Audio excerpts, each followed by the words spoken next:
Muy buenas noches, mis queridos hermanos. Dios los bendiga. Qué gusto una vez más poder reencontrarnos. Y en esta noche terminamos esta pequeña serie de dos semanas, 6 temas. ¿Cómo puedo saber si soy cristiano? Signos de una genuina conversión. Hemos conversado durante estos ya, con este vendría a ser quinto día, una serie de aspectos y que tienen que ver con nuestra identidad, cosas que evidencian, acciones que evidencian de que realmente somos creyentes. Vamos a esperar unos minutos para que se vayan añadiendo más hermanos. Buenas noches, hermana Iris. Usted es la campeona en puntualidad, ¿eh? Hermana Berta, Dios te bendiga. Hermana Olivia, hola Liz, Liz Prudencio, qué bueno que estén con nosotros. La pastora Angélica, todos con su cuaderno de notas, su lapicero y también, por cierto, su Biblia para comprobar y constatar lo que vamos enseñando. Hermano Pablo, Alicia, Dios los bendiga. Gusto de tenerlos con nosotros y muchos más que se van a ir añadiendo en la medida en que vamos el tiempo y los minutos van avanzando.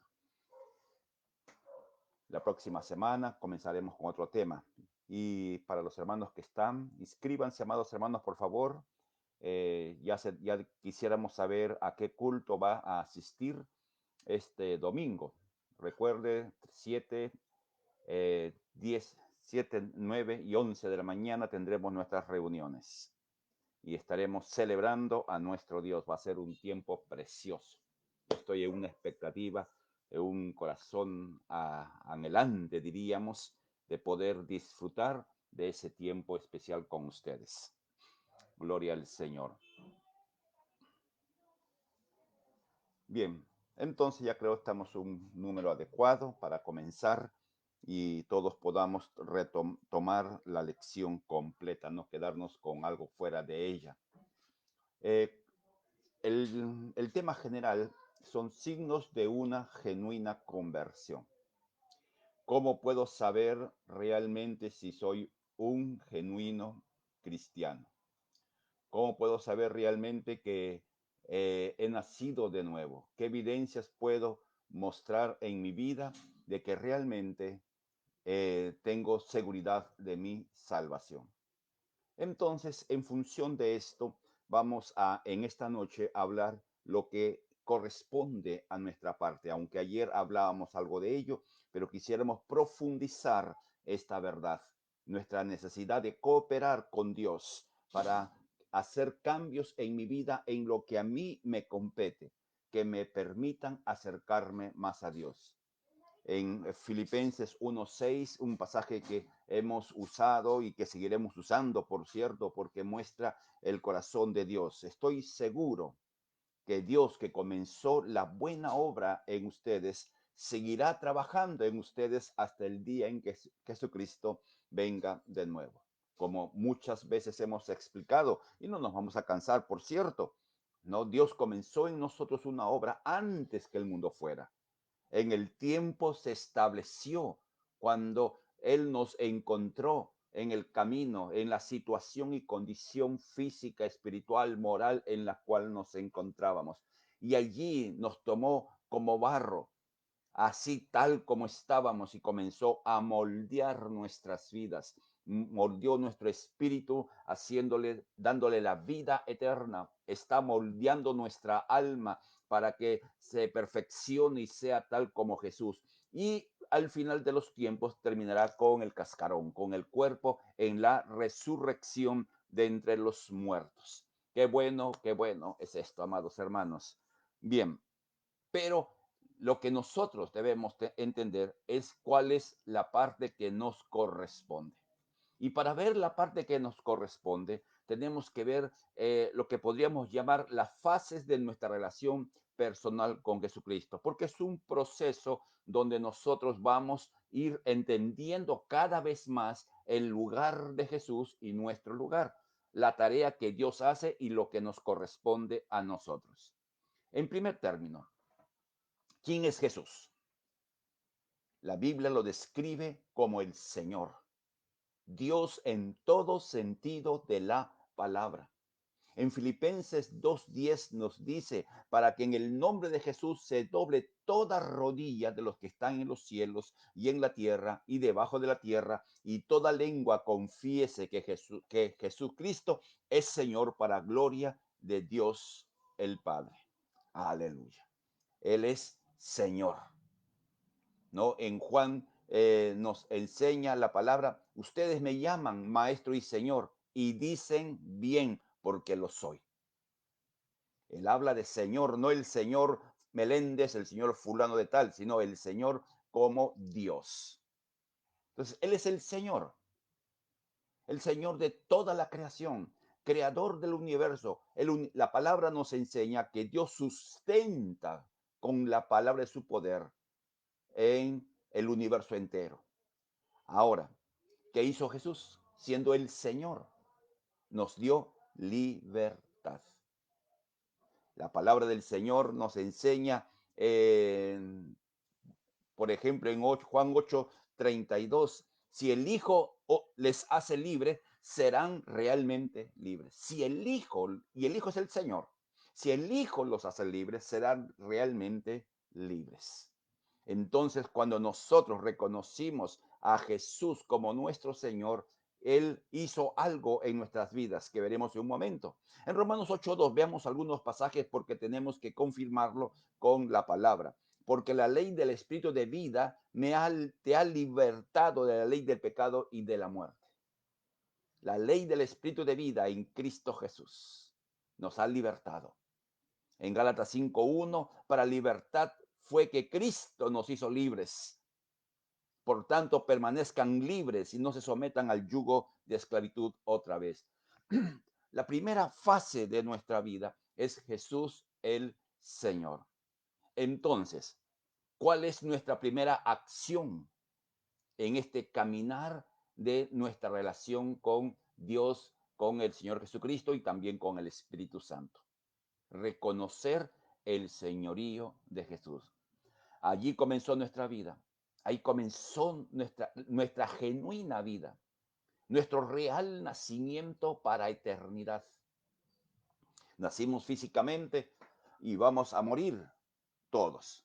Aquellos que no nazcan de nuevo no disfrutarán de una eternidad al lado de Dios. Nosotros que hemos nacido de nuevo disfrutaremos eternamente de Dios. ¿Y por qué? Porque reconocimos a Jesús como Señor. Recordemos Hechos 16:31. El apóstol Pablo está en la cárcel y allí, por predicar el Evangelio, ocurre toda una suma de eventos y el carcelero que casi se quita la vida entra en la celda de Pablo y le pregunta, ¿qué tengo que hacer para ser salvo? Esa es la gran pregunta que la humanidad se hace. ¿Qué tengo que hacer para ser salvo? Las personas están perdidas. Las personas están sumidas en vicios, en pecados, en maldad. Las personas están andando sin rumbo. Las personas no saben a dónde van. Por tanto, no saben dónde están. Y no saben muchos ni siquiera de dónde han venido. Vive el hombre en una esclavitud. Pero cuando nosotros reconocemos a Jesús, esa necesidad, ser salvo, es suplida.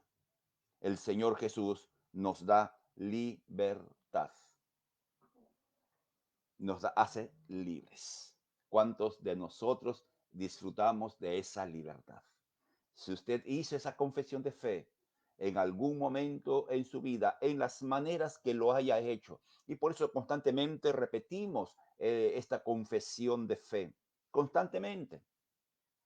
Pero en el momento que usted lo haya hecho, en el día que usted lo haya hecho, sencillamente usted fue hecho una nueva criatura, nació de nuevo, fue hecho libre y la cantidad de experiencias profundamente espirituales y de carácter eterno ocurrieron en nuestras vidas. Ahora, si Jesús es nuestro Señor, y amén, ¿no? Amén. Partamos de ese hecho, Jesús es mi Señor. ¿Cuál debe ser mi conducta? Y ahí está la clave de nuestra relación con Jesús como Señor. ¿Cuál debe ser mi conducta? Pues uno, pongamos por ejemplo, como ejemplo, no en la iglesia, sino fuera de la iglesia, de algunos esposos que son casados en su casa, pero fuera de su casa viven como si fueran solteros. Entonces, su realidad no se demuestra en la vida cotidiana. Su realidad, hombre casado, no se ve en sus relaciones interpersonales, etcétera. Entonces, si Jesús es el Señor de nuestras vidas, tenemos que mostrar algunos códigos de conducta y fundamentalmente aceptar las enseñanzas de Jesús respecto a cuál debe ser mi conducta, mi comportamiento, mi actitud, mi reacción. Él es el Señor.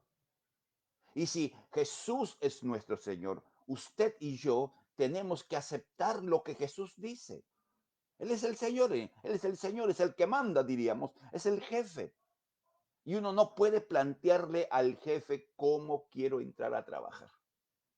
Imagínese usted que está trabajando en una fábrica y el turno de entrada o la hora de entrada, disculpen, es 8 de la mañana. Y usted dice al jefe, mire, jefe, a mí me parece que no estoy de acuerdo con las 8, es muy temprano. Así que si usted quiere, yo voy a venir a las 9. Si quiere, ¿no? ¿Usted haría eso?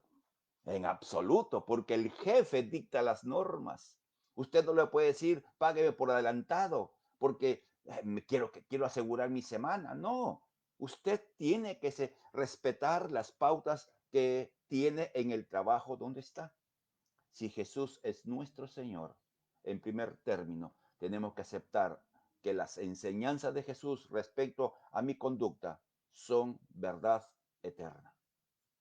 No podemos negociar, no podemos variar, amenguar, no. Y eso implica que vamos a obedecer, pero para obedecer tenemos que conocer su voluntad. Y una vez que conozcamos su voluntad, tenemos que hacer su voluntad. No, si Él es el Señor, tenemos que obedecer. ¿Ok? Ni hablar. Ahora, ¿qué tengo que obedecer? Esto nuevamente, volviendo al ejemplo de un trabajador en una fábrica. Generalmente se le dice, mire, este es su trabajo, usted va a hacer tal cosa y tal cosa y tal cosa, ese es su trabajo. Conoce la voluntad de él que lo contrató. Y eso lo lleva a hacer lo que le han dicho que haga. Porque, amado hermano, si usted ha sido contratado y le dan su código de conducta dentro del trabajo, usted tiene que hacer esto, aquello y lo otro, y por si acaso esto es de mucha responsabilidad, etcétera. Y usted va, busca una silla, se sienta, está en el trabajo, usted dice, voy a obedecer a mi jefe, conozco lo que él quiere, pero no lo hace. Entonces usted es el próximo despedido. Entonces, conocer a Jesús como Señor es aceptar sus enseñanzas, obedecer sus leyes, sus mandatos, sus principios, conocer su voluntad y disponerse a hacerla. Ahora, Jesús nos ha hecho libres, ¿ok? Eso hemos visto en Romanos, disculpe, Gálatas 5:1. Cristo nos dio libertad. Ahora, la libertad no significa irresponsabilidad. No somos libres para hacer lo que uno quiere. No somos libres para vivir como querramos, actuar como querramos, reaccionar como querramos. Muchas veces nuestros códigos de conducta parecen más códigos del sistema mundano que nos rodea. Dejamos mucho que desear en nuestra expresión de nuestra libertad. Alguien dijo que uno es libre para hacer no lo que quiera. Es cierto, uno es libre de hacer lo que quiera, pero también somos libres de hacer lo que debemos hacer. Entonces tenemos libertad para hacer el bien como el mal. Por eso Gálatas 5:13 nos dice, ustedes hermanos, a libertad fueron llamados, solo que no usen la libertad como pretexto para la carne, para pecar, diríamos en otras palabras, sino para servirse unos a otros en amor. Y primera de Pedro 2:16 nos dice, anden como libres, vivan como libres, pero no usen la libertad como pretexto para la maldad, sino empléenlo como siervos de Dios. Aquí encontramos las dos formas en que algunos de nosotros vivimos nuestra libertad. Algunos aprovechando esa libertad para hacer cosas que ya no debemos hacer, porque hemos sido hechos libres. No es usar la libertad de una mala manera. Pero también en estos dos pasajes nos hablan de que podemos usar la libertad como siervos de Dios para ayudar a los otros, para hacer la voluntad del Padre, en términos finales, para hacer lo que debemos hacer. Entonces, ¿cuál debe ser el uso de nuestra libertad? Con responsabilidad, es decir, hacer aquello que el Señor nos dice.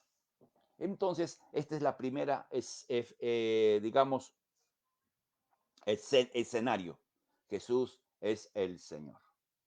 Y como el Señor, sencillamente, Él siempre tiene la razón.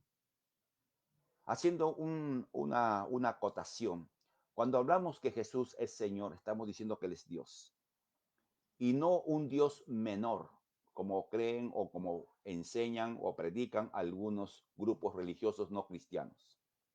Jesús es Dios, absolutamente Dios. Y en Él se conjuga la perfecta divinidad como la perfecta humanidad. Jesucristo no dejó de ser Dios al hacerse hombre.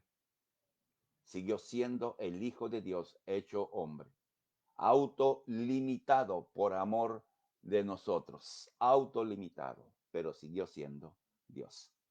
Bien, entonces ya tenemos la primera fase de Jesús como nuestro Señor. La respuesta, obediencia. Veamos en ese caminar, y esto ha traído, a decir verdad, amados hermanos, mucha confusión en la iglesia del Señor. La segunda fase de una relación personal con Jesús es que Él es el Salvador en todo sentido de la palabra. Durante mucho tiempo, su servidor por lo menos, a igual que muchos otros consiervos que hablaba, cuando tratábamos de dirigir a una persona en el paso de confesión de fe, yo decía, acepta a Jesús como tu Salvador. La idea era correcta, pero el orden incorrecto. Porque la palabra nos enseña que lo primero que tenemos que hacer es reconocer a Jesús como Señor. El Nuevo Testamento está lleno de esta verdad. No, lleno de esta verdad. Jesús es Señor, nos da libertad. Jesús es Salvador, nos salva y veremos de qué. Jesús es Salvador. En 1 Timoteo 1:15 dice palabra fiel y digna, verdad eterna en otras palabras, digna de ser aceptada por todos.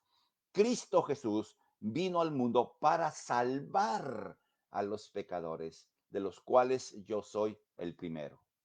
El apóstol Pablo se pone en primera fila como representante de la humanidad por lo que él hizo posiblemente. No el más grande pecador, sino como ejemplo de cómo la misericordia de Dios puede alcanzar a alguien que persiguió a la iglesia, a alguien que injurió a la iglesia, a alguien que fue testigo de la muerte del primer mártir, Esteban. Entonces, Jesús es Salvador de los pecadores. Jesús es Señor y da libertad a los esclavos.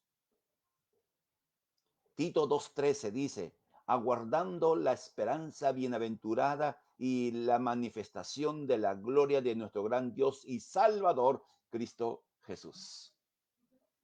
Salvador. Ahora, ¿qué diferencia hay entre Jesús Señor y Jesús Salvador? Y aquí entramos en un terreno de, no de alta teología, amados hermanos, sino de sentido común. Lo que la Biblia enseña, que Jesús es Salvador por medio del perdón de todos nuestros pecados. Un perdón perfecto, un perdón eterno, un perdón inigualable. Entonces Jesús es nuestro Salvador en función de que Él ha perdonado todos nuestros pecados. En Efesios 1:7, en la traducción lenguaje actual, dice, por la muerte de Cristo en la cruz, Dios perdonó nuestros pecados y nos liberó de la culpa. Hizo todo, esto lo hizo por su inmenso amor, por su gran conocimiento y sabiduría. Revisemos este texto. Por la muerte de Cristo en la cruz, Dios perdonó los pecados. O sea, alguien pagó nuestros pecados y fue el Señor Jesucristo. Por eso es Salvador. Teníamos una deuda que no podíamos pagar porque la paga del pecado es muerte. Y para pagar siquiera un pecadito teníamos que morir. Y ya no hay sentido. Ahora, luego dice, y nos liberó de toda culpa. ¿Qué significa ser liberado de toda culpa? Diríamos de esta manera, alguien que ha sido encontrado culpable, totalmente culpable, absolutamente culpable, y que va a ser condenado. Diríamos en algo que no ocurre en el Perú, pero que en otras partes del mundo es una realidad. Va a ser ajusticiado su vida por el delito. Y está allí esperando el día en que él va a ser ajusticiado, por las maneras que fueran. Entonces, ¿es culpable de un delito? Sí. Eh, ¿Ha sido hallado culpable? Sí. ¿Ha sido condenado justamente? Sí. Entonces no hay remedio. Tiene que morir. Sin embargo, existe una posibilidad que la máxima autoridad de ese país pudiera conmutar la pena o pudiera un indulto librarlo de la pena. Este hombre ha sido libre de la culpa, en el sentido que ya no va a ser castigado por aquello que hizo. En el caso nuestro, amados hermanos, hemos sido liberados de la culpa. Por eso Dios nunca, nunca y nunca va a reprocharnos un pecado que Él ya nos ha perdonado. Cuando nosotros nacimos de nuevo, Dios borró totalmente nuestro pasado. Nuestro pasado desapareció porque fuimos liberados de todo aquello que correspondía a nuestra culpa, de todo un legajo, de todo un FAI, y algunos tendríamos un FAI, digamos, gigantesco de maldades, pecados, injusticias, etcétera, que cometimos en nuestras vidas. Y fuimos liberados de esa culpa. Y lo hizo Jesús como nuestro Salvador. En Hechos 2:38 dice, y Pedro les dijo, arrepiéntanse y sean bautizados cada uno de ustedes en el nombre de Jesucristo para que sean perdonados sus pecados. Diciendo, no, que los pecados son perdonados cuando uno se arrepiente, que es la forma que veremos luego de relacionarnos con Jesús. Y Colosenses capítulo 1, versículo 14. Es un pasaje también precioso.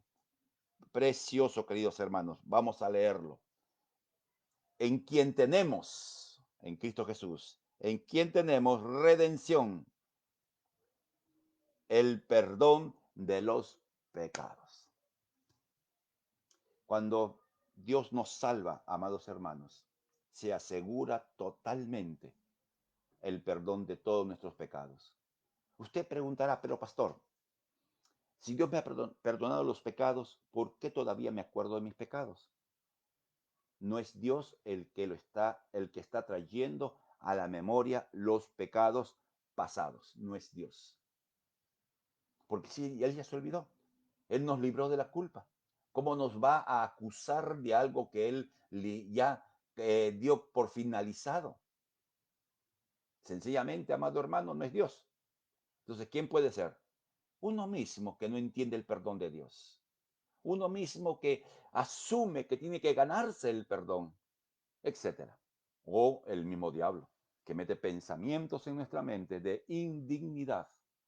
Nos hace ver nuestro pasado como si fuera una realidad eterna. No, amado hermano, nuestro pasado, repítelo usted conmigo, desapareció al nacer de nuevo. Nuestros pecados presentes son perdonados por la gracia de Dios y aún los pecados que cometamos en el futuro sin justificarlos ya están cubiertos por lo que Cristo hizo por nosotros. Por lo tanto, el diablo, como mentiroso y como buen mentiroso, él repite, machaca y dale, que no eres digno, que eres un pecador, que eres bueno para nada, cómo es que Dios te va a perdonar aquello que hiciste, ese pecado, esa maldad que hiciste tan fuerte y tan fea, que ahí está delante del trono de Dios, el diablo mentiroso. Y usted no le debe creer. Así de simple, no le crea. ¿Y por qué usted no le va a creer? Porque Jesús, al morir en la cruz, perdonó todos nuestros pecados.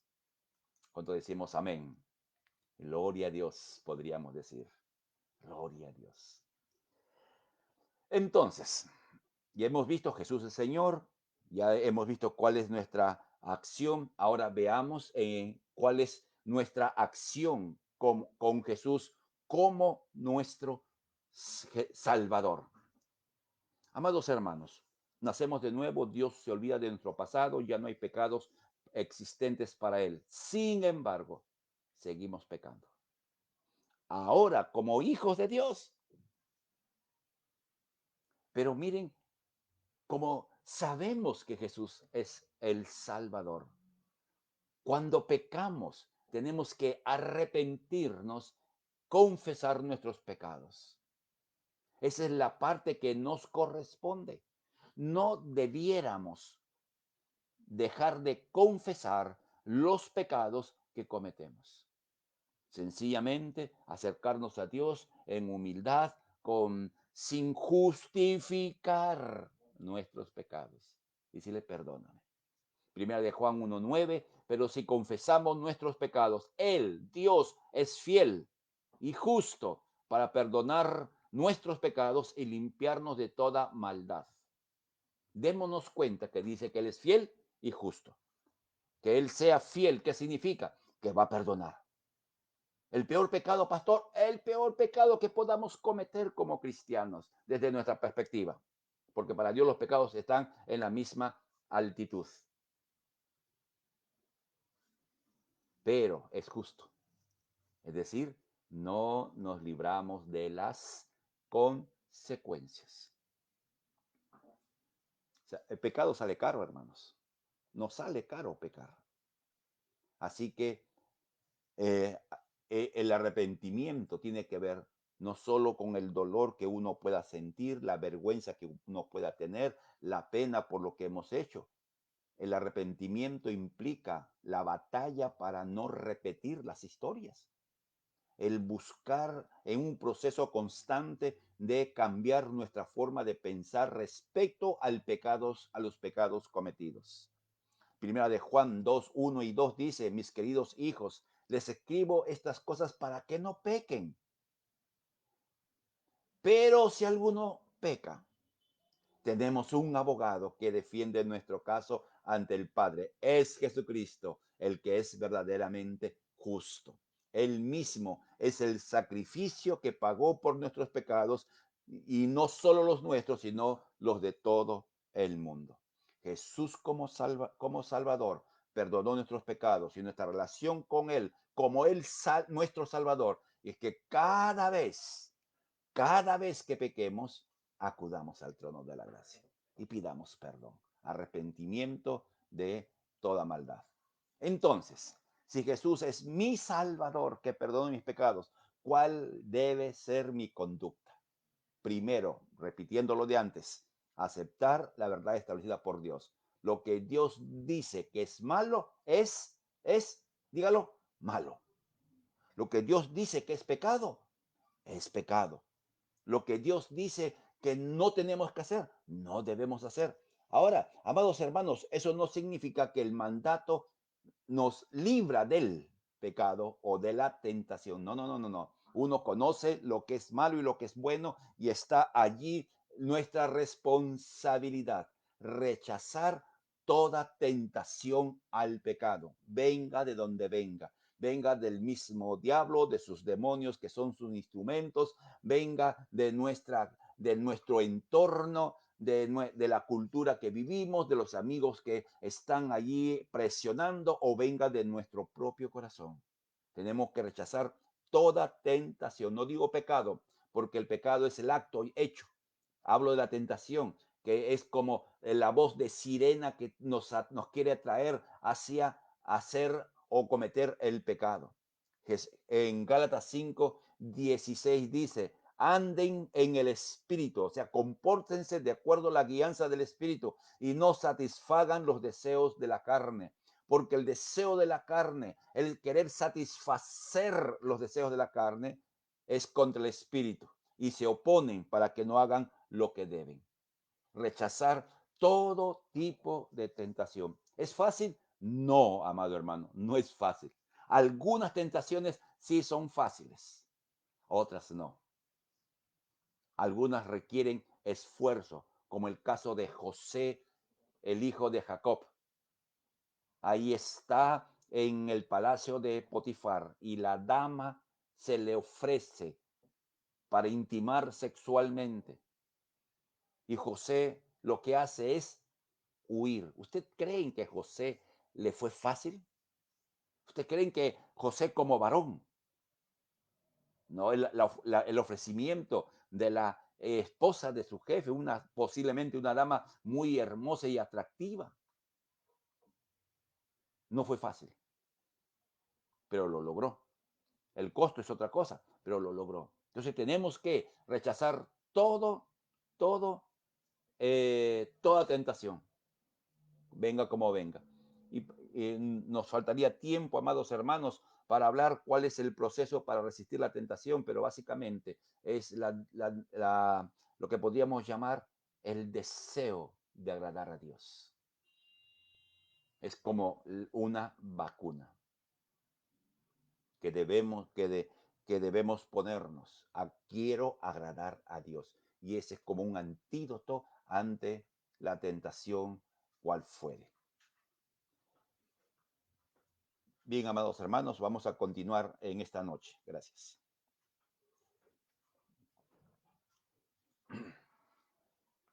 Entonces, ¿qué cosa es lo que tengo que hacer en esta relación de Jesús como mi Salvador?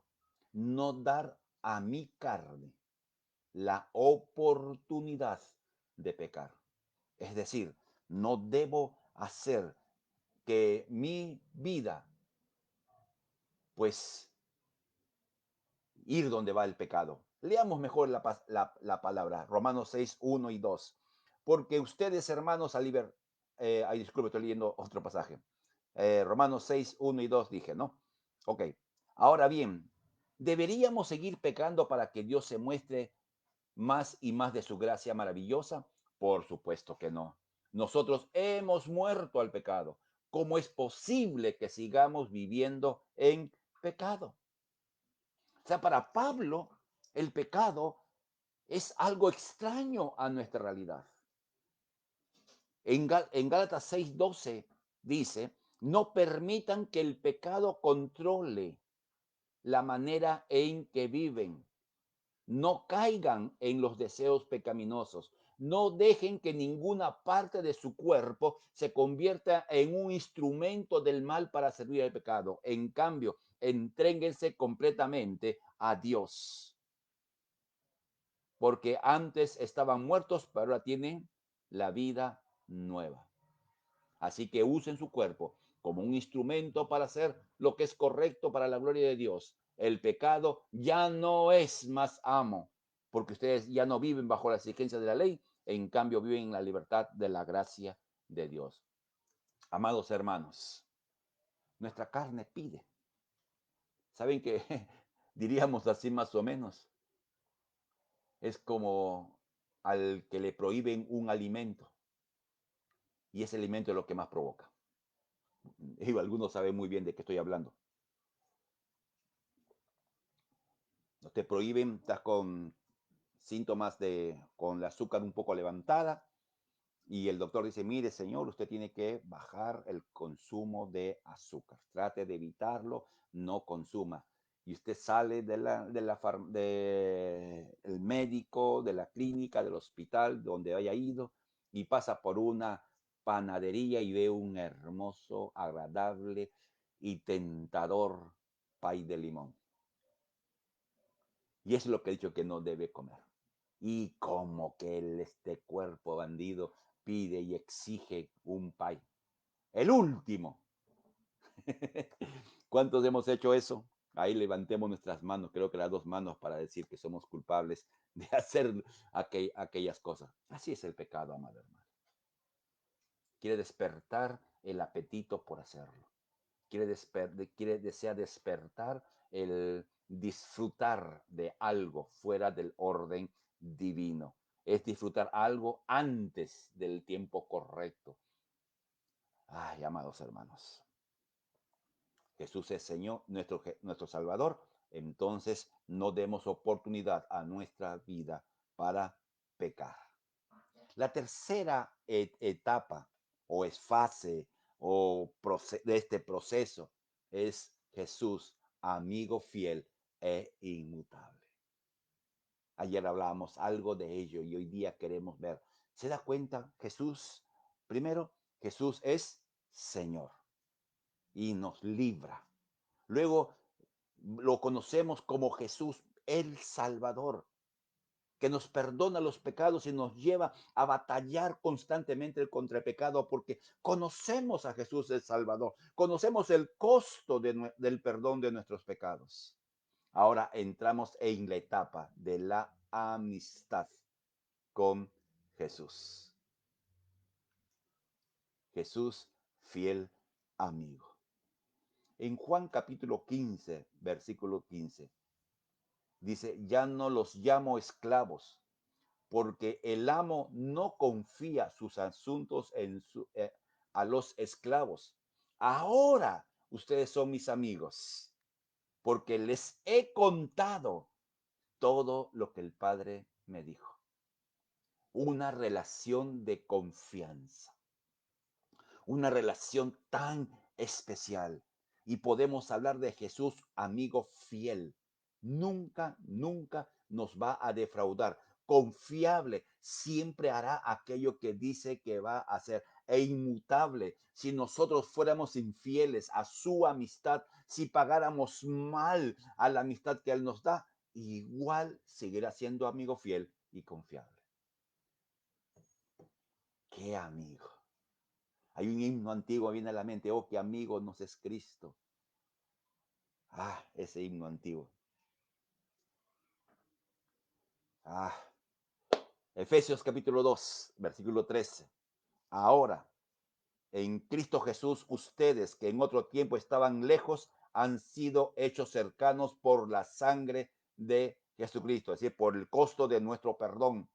Porque Él mismo nuestra paz, que de ambos pueblos hizo uno, derribando la pared intermedia de separación. ¿Qué hizo Dios? Había una barrera entre usted y yo, entre nosotros y Dios. Jesús quitó y podemos transitar hacia la presencia de Dios. ¿Qué hizo Jesús como amigo fiel? Nos dio confianza, plena confianza. Usted puede, nosotros podemos, porque yo también incluyo, entrar a la presencia de Dios. Y como un día mencionábamos, es como un niño pequeño que no toca la puerta del dormitorio de papá y mamá para entrar. Abre el dormitorio y entra y se sube a la cama. Porque es hijo y tiene confianza en sus padres. Sus padres, el niño, ustedes, creo que todos hemos disfrutado de esta escena. El niño se sube, mamá lo apapacha, papá lo apapacha, juegan con él. El niño disfruta de estar en la cama. No es su cama, pero qué bonito, qué lindo se siente que esté en la cama y qué bien nos sentimos, de hecho, los padres, tener a nuestro niño allí a nuestro lado. Hay una hermana que está tentando pay de limón, tres leches. ¿Verdad, no? Bien, sigamos entonces. Él nos ha abierto y con confianza podemos nosotros caminar hacia Él. Con total confianza. Entonces, la pregunta, ¿cuál debe ser mi acción con Jesús como amigo? En primer lugar, confiar. Confiar plenamente en Jesús. En Jeremías 17, el versículo 6 y 7 dice, bendito el hombre que confía en el Señor, cuya confianza es el Señor. Será como árbol plantado junto al agua, que extiende sus raíces junto a la corriente. No temerá cuando venga el calor y sus hojas estarán verdes en el año de sequía. Y no se angustiará ni cesará de dar fruto. Confiar que en el peor tiempo que pueda haber, Él está allí. En el peor momento en que estemos viviendo, Él está allí. En el mejor momento, Él está allí. Él ha prometido estar con nosotros todos los días hasta el fin. Y como es fiel, es confiable, nosotros sabemos que Él está allí siempre. A veces pareciera que estamos solos, a veces pareciera que estamos abandonados, a veces nos sentimos, nuestras emociones nos traicionan y como que no hay nadie que se interesa por uno. Falso, mentira del diablo. Jesús está allí y no es un espectador insensible. Cuando leemos los evangelios, encontramos la compasión de Jesús del que sufre, del que tiene hambre, del duelo de muerte. De los que, aún compasión de los que le rechazan. Jesús está siempre a nuestro lado. Entonces debemos confiar en Él, primera cosa. Y tenemos que ser confiables. Es decir, tenemos que corresponder a la confianza. Y si le decimos, Señor, voy a seguir tus caminos. Como esa canción, quiero seguir las pisadas del Maestro. Seguir al Señor. Y si nosotros tomamos una decisión, y hablo a los servidores y hablo a los pastores de esta casa. Ustedes decidieron servir al Señor, decidieron dar su tiempo, dar su vida, sacrificar de repente algunas comodidades o disfrutes para servir al Señor. Seamos confiables. Mantengámonos en esa actitud. Seamos confiables. Nosotros no podemos ser como la luna, que cambia conforme da vuelta a la tierra y el sol lo alumbra y la tierra se interpone. Por hecho, ustedes conocen algo de esto. Tenemos que ser siempre de una sola palabra. Nuestro sí sea sí y nuestro no sea no. ¿Cuál debe ser mi conducta? Nuevamente, ser fiel. En Juan 14, por medio de la obediencia. Ser fiel por medio de la obediencia. Juan 14, 21. El que tiene mis mandamientos y los guarda es el que me ama. Y el que me ama será amado del Padre. Yo le amaré y me manifestaré a él. Obediencia. Jesús dice, nosotros, amén. Jesús manda, nosotros, amén. A veces de repente no podríamos, no entenderíamos lo que está diciéndonos. Entonces, pero hagámoslo. Él lo dice, punto.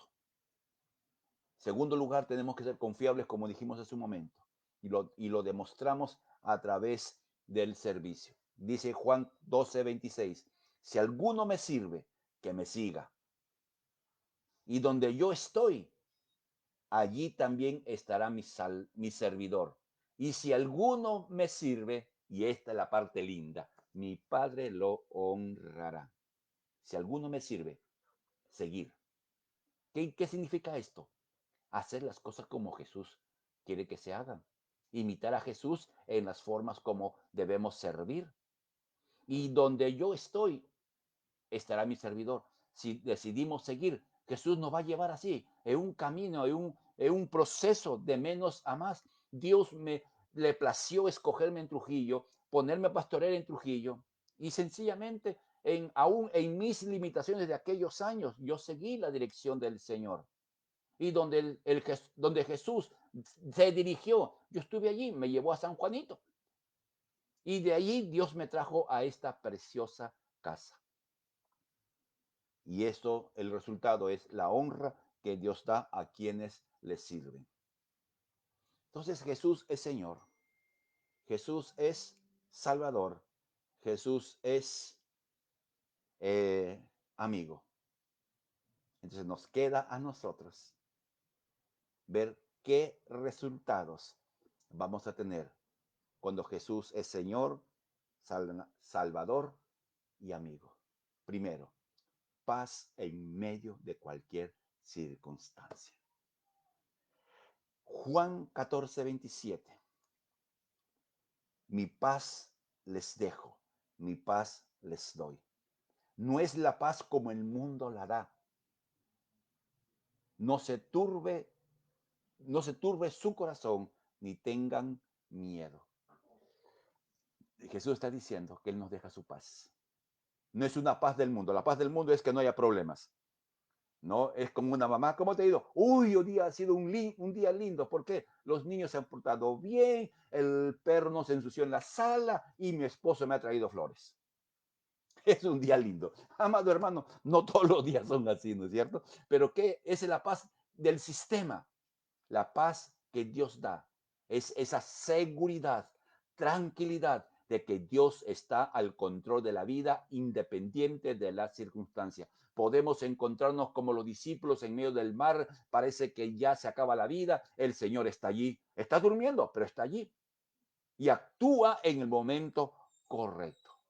Confiemos. Colosenses 3:15 en este concepto de paz. Y la paz de Cristo reine en sus corazones, a la cual fueron llamados en un solo cuerpo y sean agradecidos. La paz de Cristo reine en nuestros corazones.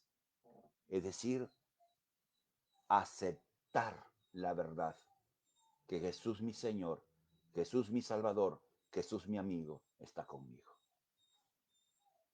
La paz reinará cuando reconocemos y aceptamos la presencia de nuestro Jesucristo, nuestro Señor Jesucristo, nuestro Salvador Jesucristo, nuestro amigo Jesucristo, presente siempre, todos los días de nuestras vidas, en toda circunstancia y en toda situación.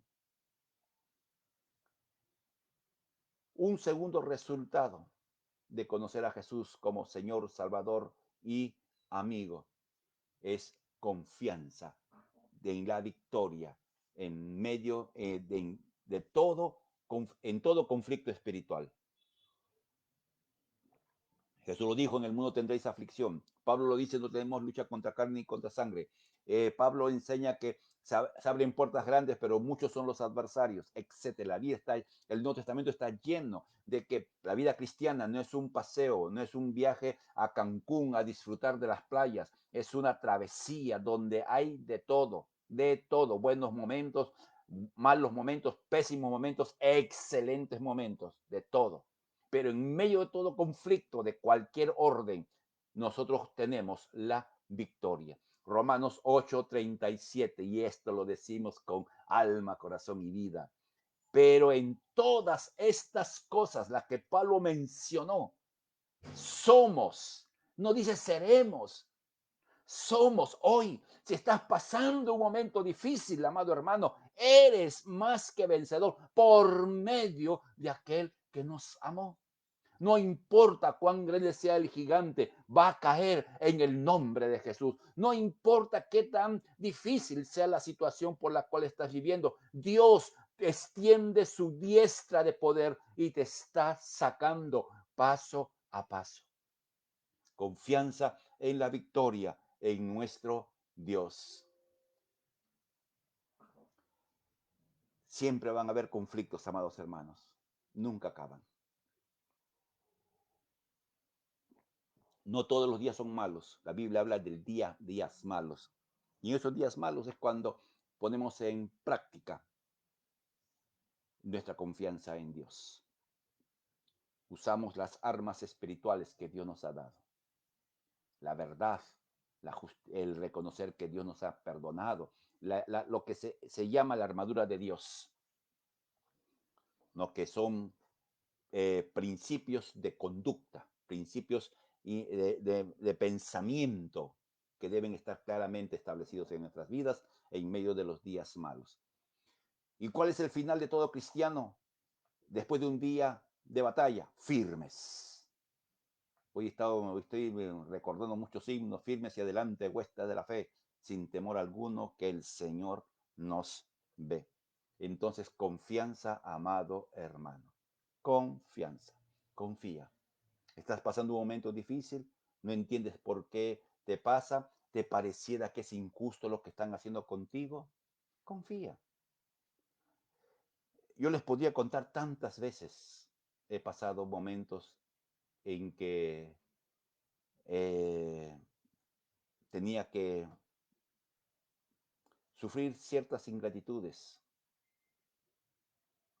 y difíciles momentos en acusaciones, algunas veces, no, muchas de ellas falsas. Que me acusen con la verdad no es una acusación, es una confrontación con la verdad. Una acusación parte siempre de una falsedad. Y lo que he aprendido a través de los años, queridos hermanos, es confiar. Confiar.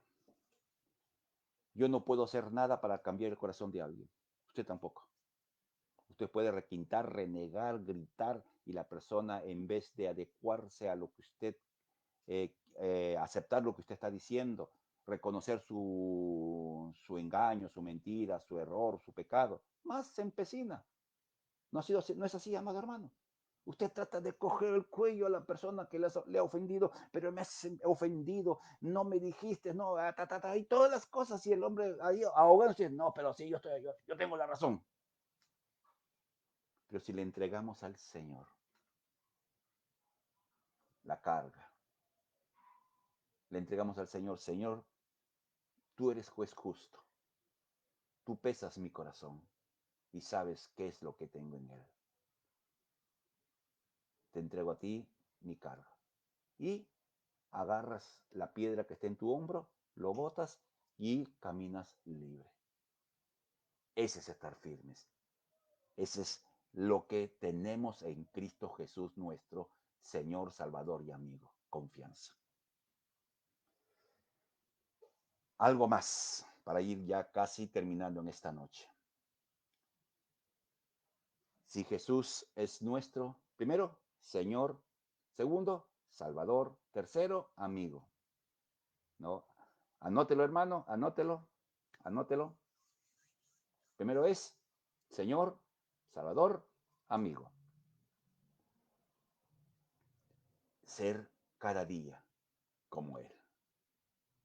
En Filipenses capítulo 2, versículo 1 en adelante dice: si Cristo les ha dado a ustedes poder para animar a los demás, y si el amor que ustedes tienen los lleva a consolar a otros, y si todos tienen el mismo espíritu y son compasivos, les pido que vivan en armonía y se amen unos a otros. Así me harán feliz, decía Pablo. Póngase de acuerdo en los que piensan, desean las mismas cosas, y no hagan nada por orgullo o solo por pelear. Al contrario, hagan todo con humildad y vean a los demás como mejores a ustedes. No busque el bien para sí mismo, sino de todos. Y tengan la misma manera de pensar que Jesucristo tuvo. Todo lo que Pablo está diciendo es lo que Jesús hacía: animar, amar, consolar, compasión, armonía, amarse mutuamente. ponerse de acuerdo con las personas. No hacían nada por orgullo o por pelear. Humildad, etcétera. Ser como Jesús. Ser como Jesús es el anhelo de todo hijo de Dios. Y si en tu corazón, querido hermano, está ese deseo, yo deseo ser cada día más como Jesús, entonces tú eres un genuino cristiano, un genuino hijo de Dios. Porque esa es nuestra meta, ser como Cristo, ser imitadores de Jesucristo. ¿Es fácil? No. ¿Es rápido? Tampoco. Pero se logra. Entonces, en esta noche el tema es precioso, amado hermano. Tanta emoción da. Yo me imagino, espero que usted también. Finalmente, para terminar en esta noche, no es que ya terminamos y ya no hay más que hablar acerca de cómo desarrollar nuestra relación con Jesús en las diversos aspectos que hemos visto, solo por asunto de nuestro tiempo. El genuino deseo de compartir a Jesús en todas las oportunidades. Si uno ha reconocido a Jesús como Señor, si uno ha logrado entender que Él es nuestro Salvador, que perdona todos nuestros pecados y que es el amigo por excelencia, usted va a querer que otros también lo conozcan como usted. Usted tiene al mejor amigo, usted no puede callar, no debe callar, no debemos callar. Compartamos nuestra fe. Hechos 1:8, me serán testigos. ¿De qué? De lo que Jesús es, Señor, Salvador, amigo. Ustedes serán testigos de qué? Del costo de la salvación para Dios, dar la vida de su Hijo, para nosotros confiar reconociendo que Jesús es Señor. Tenemos que compartir de Jesús. Eso nos hará que cada día podamos desarrollar nuestra vida en este proceso. Amén, amados hermanos. Bien, en esta noche, antes de terminar, quisiéramos aprovechar estos minutos finales para recordarles a nuestros amados hermanos, eh, ya el día domingo comenzamos nuestro primer culto presencial, 7, 9 y 11 de la mañana. Por favor, inscríbanse. Ya se está sin tener el teléfono a disposición. Ya este día o mañana ya estará el teléfono en WhatsApp para los hermanos que no saben dónde escribirse. La pastora, la pastora Angélica Suárez es la responsable y me está diciendo que ya se está llenando por lo menos el primer culto. Ya están bastantes hermanos anotados. Así que, por favor, queridos hermanos, inscríbanse. Y si su compromiso es asistir a un culto, no cambie. No va a ser posible, amado hermano, en última hora cambiar. Si no tuviéramos estas limitaciones, usted puede llegar, quiso llegar al primero, pero llega al segundo, no habría problema. Pero en estas oportunidades, por la situación que estamos viviendo, sencillamente tenemos que respetar las pautas. Recuerden, recomendamos a los menores y a los hermanos mayores no asistir, puedan eh, este, verlo por internet, porque se seguirá transmitiendo las enseñanzas. Aparte de ello, querido hermano, si hermanos adultos desean participar, vengan, pueden asistir, no hay problema, pero vengan bien protegidos, bien una buena mascarilla, su careta facial y si se puede, se pone esos mamelucos que algunos se ponen de diversos colores encima de su ropa por prevención. Los amamos, queridos hermanos, los amamos, nos deseamos estrechar. No, yo tengo los hermanos, yo estimo a todo el mundo, pero hay un hermano que yo quiero mucho, hermano José Arone. No, mi querido hermano José, me gustaría apapacharlo. Y tantos hermanos y tantas hermanas. Pero no vamos a poder hacer eso, por cierto. No vamos a hacer. No, hay unas pautas, hay un video que está corriendo ya por internet en Facebook, disculpe, en Facebook. Y usted ahí lo puede ver, las pautas para tomar.